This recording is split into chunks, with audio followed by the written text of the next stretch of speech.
Hello. Okay, I don't know why, but it wasn't zoomed in on. I'm talking about Murakami books. And right now we're at Sputnik's Sweetheart. So, Sumair is in love with a woman 17 years her senior, but whereas Miu is glamorous and successful. Sumair is an aspiring writer who dresses in an oversized secondhand coat and heavy boots like a character in a Kerouac novel. Sumair spends hours on the phone talking to her best friend Kay, about the big questions in life. What is sexual desire, and should she ever tell Miu how she feels about her? Meanwhile, Kay wonders whether he should confess his own unrequited love for Sumair. Then a desperate Miu calls from a small Greek island. Sumair has mysteriously vanished. Yeah, so basically, in this book, Miu. Okay, so Sumair and Miu basically fall in love, and not fall in love, but I don't know how to describe it. But Miu calls up Sumair and she's like, "Hey, somebody went missing, and I need you to help me find them." And so she gets on a plane, she goes to the Greek island, and she helps this person find this other person. And in the midst of that, it's spicy, it's saucy, and it's a good book. I liked it. The lesbians finally had their moment. And I honestly would read again. I would read it again. Because this was like before my gay awakening that I read this book. Like, I knew I was gay, but I never had like a relationship with a girl yet. And I wish that, like, I want to read this after I've had a relationship with a girl and see. But I will say though, it's so weird, the age difference. Like, I'm like, why did he have to put that in there? Like, why did they have to be 17 years apart? Like, why? I thought that part was really weird. And like, she's younger. Like, the younger girl falls in love with the older one, and it's like, okay. Cause like the older one is like kind of her boss, sort of. Like, it's just weird, but I love it. And I like that it happens in Greece. I love that that's like the place that the story takes place, because a lot of his books are all set in freaking Tokyo, and so this one finally did something different. Okay, Sputnik Sweetheart. Would read again, and I like that book. Okay. And then this is Colorless Tsuru Tazaki, and I can't even give a review because I've never read it. It's just on the to-do list. It's on the to-read list. But I know that it's a heavy book. It's like really heavy. Let me read the blurb to y'all. Colorless Tsuru Tazaki and his years of pilgrimage is the remarkable story of a young man haunted by a great loss, of dreams and nightmares that have unintended consequences for the world around us, and of a journey into the past that is necessary to mend the present. Here, Haruki Murakami, one of the most revered voices in literature today, gives us a story of love, friendship, and heartbreak for the ages. And it really is. When I started reading it, it was so heavy that I was like, I don't think that I can read this right now. Like, I don't have like the mental capacity. So make sure that you're in like a good place mentally, and know that you might get triggered by reading this book. But I am sure, I haven't read it yet, but I'm sure that it's beautiful. So, on the to-do. Okay, moving on. Right now, this is the Wind Up Bird Chronicle. You can kind of see it. Here's the cover. And it's all taped up, and all my copy's pretty rough. But, regardless, let me read the back. Japan's most highly regarded novelist now vaults into the first ranks of international fiction writers with his heroically imaginative novel, which is at once a detective story, an account of a disintegrating marriage, and an excavation of the buried secrets of World War II. In a Tokyo suburb, a young man named Taru Okada searches for his wife's missing cat. Soon he finds himself looking for his wife as well in a netherworld that lies beneath the placid surface of Tokyo. As these searches intersect, Okada encounters a bizarre group of allies and antagonists. A psychic prostitute, a malevolent yet mediagenic politician, a cheerfully morbid 16-year-old girl, and an aging war veteran who has been permanently changed by the hideous things he witnessed during Japan's forgotten campaign in Manchuria. Gripping, prophetic, suffused with comedy and menace, The Wind-Up Bird Chronicle is a tour de force equal in scope to the masterpieces of Mishima and Pincon? I don't know. Why? Please focus. Focus on me. Focus. I'm out of focus. Maybe if I just move closer to it, it'll focus on me. Well, I've permanently unfocused the camera. Will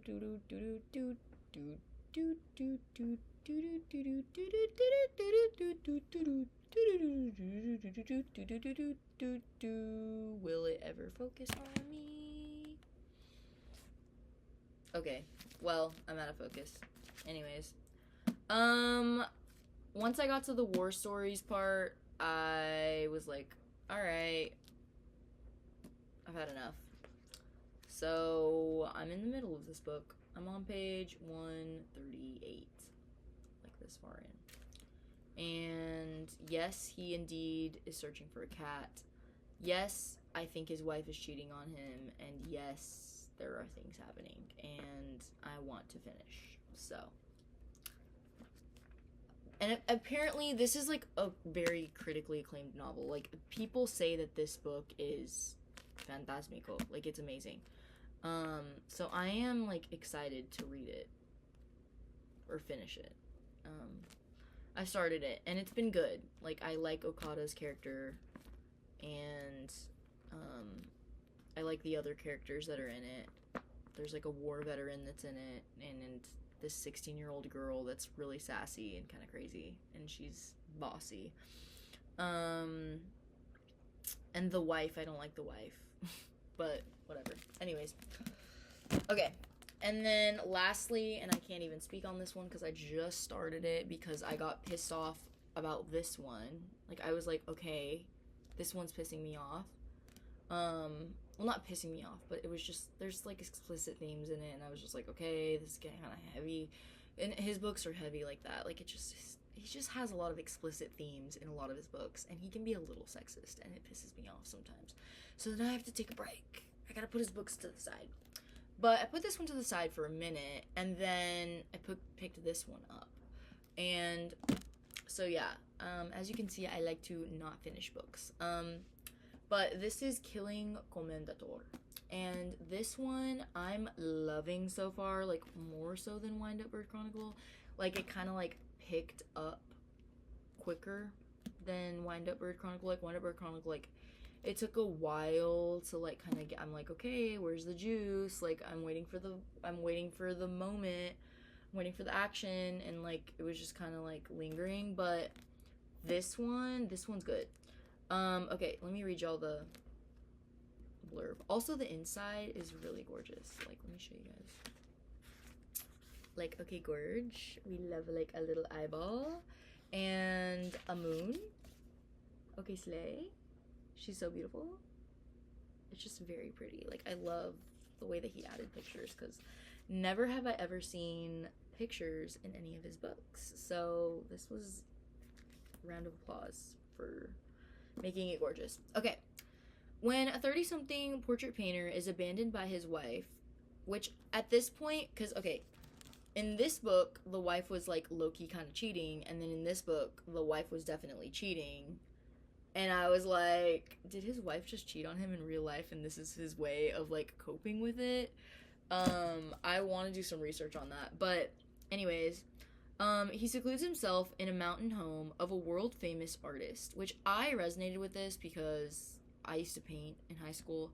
So the fact that he's a painter, like the main character is a painter, the guy's house that he's staying at was a painter his whole life. He's like in his 90s, he's dying, he's in a fucking nursing home.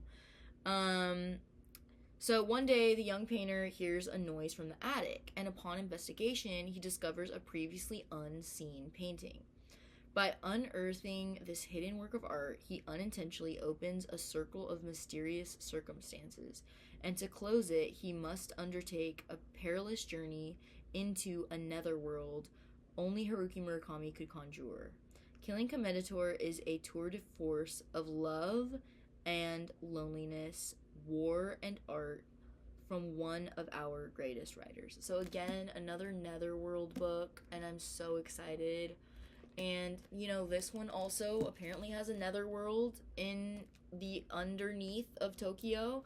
And so I'm very, very excited because I like any book that is like giving fiction, like non-fiction, but then like, or not non-fiction, sorry, fiction, but then like fiction surrealism. I'm so here for it. And to further elaborate on that, I really did love Kafka on the Shore.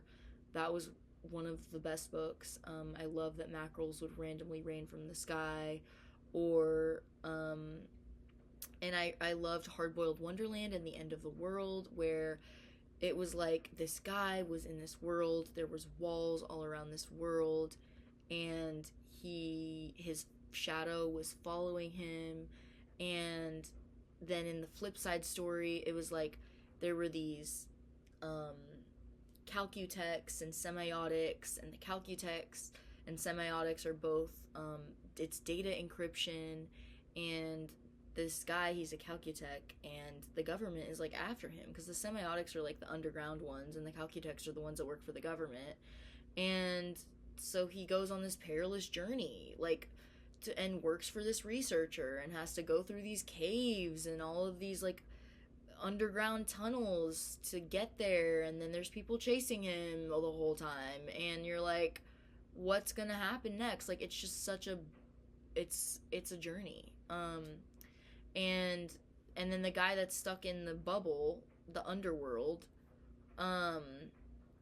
he's a dream reader, and he reads the dreams of unicorns. And so I just love Haruki Murakami's imagination, and I love that he can intertwine it with real life situations. And so, for example, like these two books of like the wife cheating, right?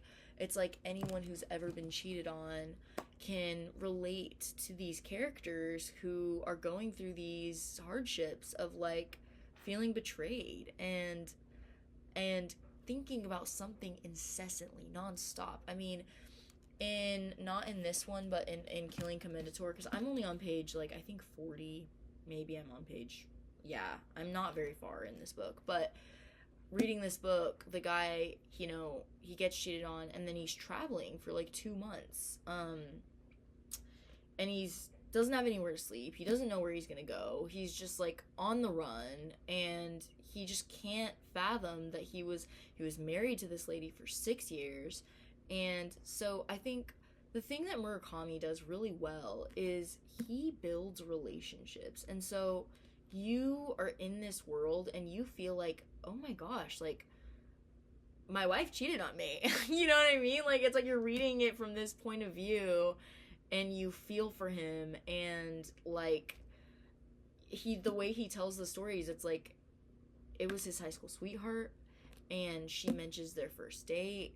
And I love all of the dialogue that is in his books. Like, there's lots and lots and lots of dialogue between the characters, and so it really does make you feel like, oh my god, I'm like literally just having a conversation with this person. And I feel like I'm able to just be his characters. Like, I feel like I am these 30-year-old men that he writes about that have these, like, whatever, sexual fantasies about these women, and, like, just his sex scenes are, like, crazy.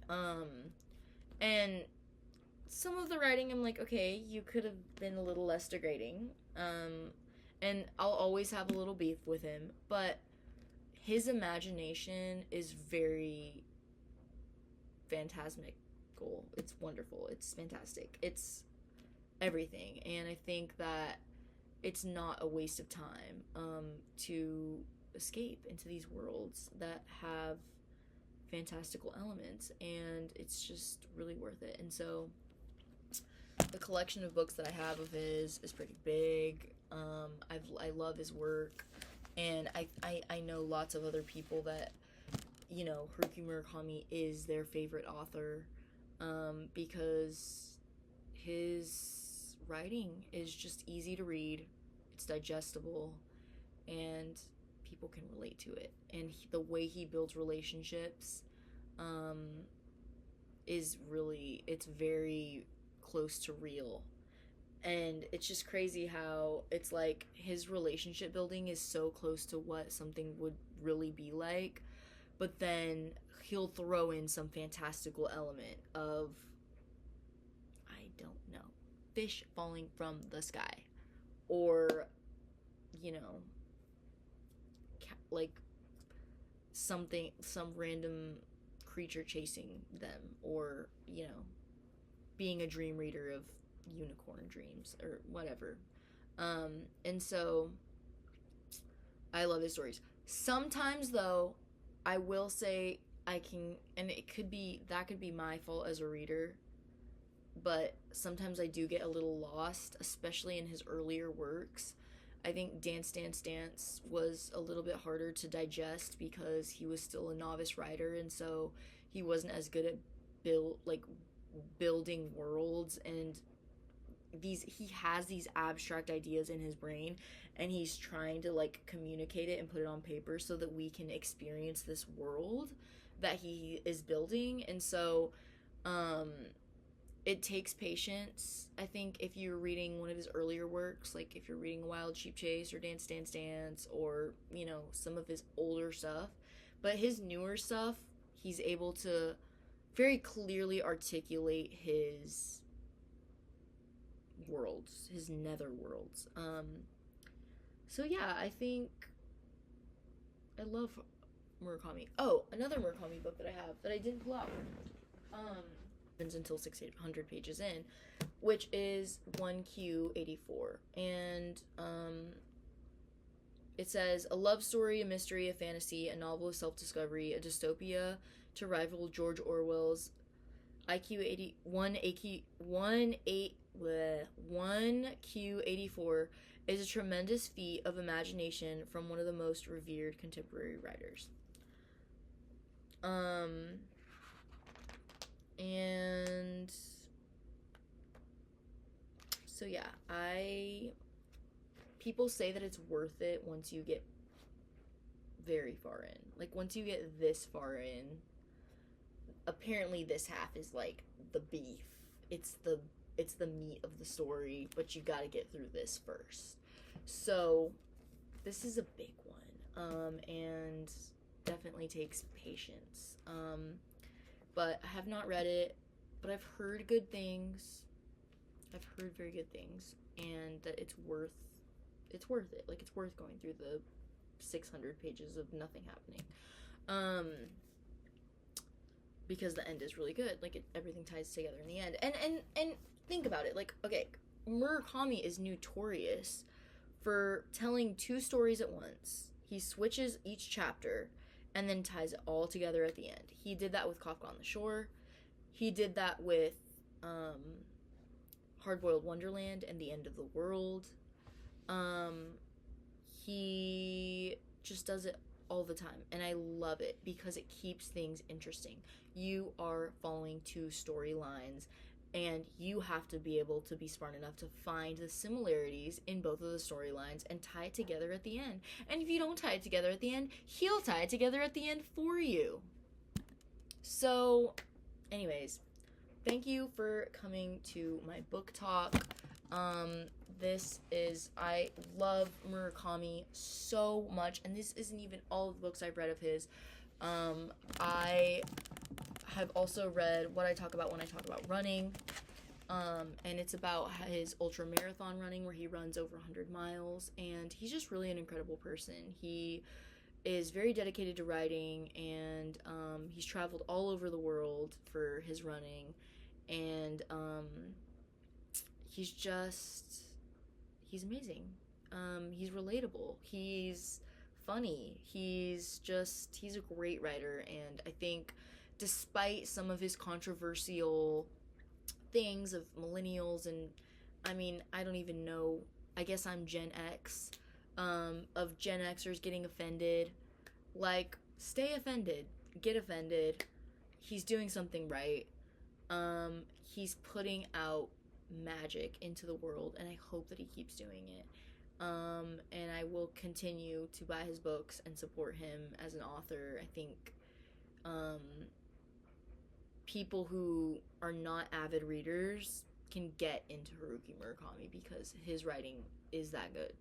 I don't know, it's all the rave. So, but yeah, but sometimes I do wish that he would, like, with Sputnik Sweetheart, I was really glad. I was like, oh my god, finally, a female character. Because I do feel like a lot of his protagonists are, like, almost all 30-year-old men. I'm like, what? Can it be something different? And then some of them don't even have a name. Or anything, and you don't know anything about the character. Like, it's just an alias.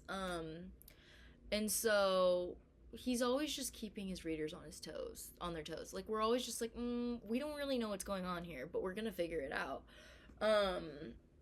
And he just makes you think, outside the box, truly. And forces you to use your imagination. So yeah, I really recommend his novels, and that's all. Thanks for coming to my YouTube video.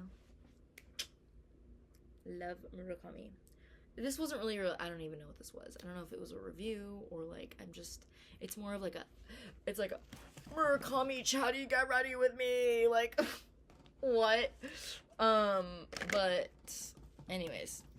But yeah, I am reading Killing Commendator and The Wind-Up Bird Chronicle right now. These are the two that I'm reading simultaneously, and yeah, I'm excited to see what's in store. I definitely, if I had to recommend a first book to read of his, it would either be Kafka on the Shore or Norwegian Wood. I think that both of those are like, I think I read Kafka on the Shore in like 3 days, or I don't know, something crazy. Like, I read it so quickly because it was so good. It was just like a page-turner. Absolute page-turner. Norwegian Wood, absolute page-turner. And I love that. I love that about his books. It's like, I'm like, I can't get enough. But some of them, I'm like, okay, Murakami. Because when he shows me, like, oh, this is what I've got, and then I read his other works, and I'm like, So, but that's, I mean, it's not always going to be perfect, right? It's not always going to be amazing. And then if I wanted to talk about any other authors, I'm raving over C.S. Lewis right now. I guess I was just born yesterday, but I started reading the first book of the Chronicles of Narnia, and I really recommend it. It is just so fantastic. I mean, they are putting those rings on and using puddles as portals into another world, and it's just fantastic. I feel like I'm there. I'm soaring through the sky, and I'm on a Pegasus, and I'm just escaping reality. I love it. So yeah, hope y'all are doing well. I lost my phone today, and that's why I'm making this video, because I lost my phone, but it's just what it is. Anyways, love you guys, and hopefully I'll be making more YouTube videos. I really want to make some fitness content, but I'm just finishing up my school semester right now, and I've just been kind of busy with work. But yeah, I'm off for the next 4 days, and so I'm just really excited to be productive and create new things and